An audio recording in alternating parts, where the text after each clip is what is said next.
Hey, it's James the Forager here, and today we're cooking up one of my favourite mushrooms. It's called the horse mushroom. We're going to be cooking it up into a delightful mushroom pate. The key to identifying horse mushrooms is really their anise smell. They smell like aniseed. We do have a separate video for identifying them, so check that out. But let's start with the cooking of them for now. So we'll start by adding 2 chopped onions to a pan. And then we'll go in with about 400 grams of those fresh chopped horse mushrooms we picked.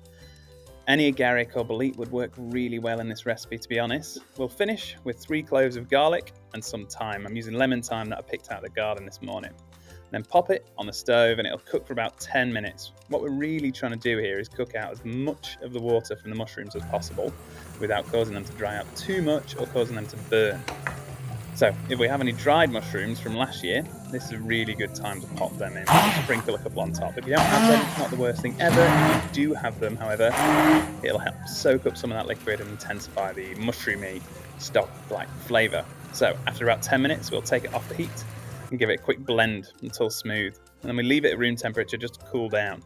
Now, at this point, we can use it as a vegan pate or just a regular pate, to be fair.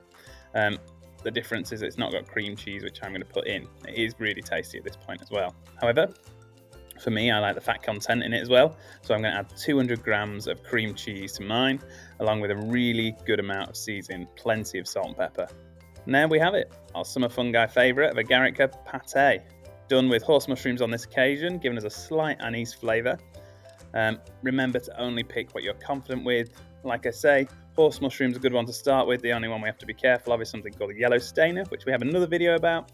Yellow stainers don't smell like anise, they smell more like ink, and they stain yellow rapidly when damaged or cut. That's it. Enjoy, happy foraging, horse mushroom pate.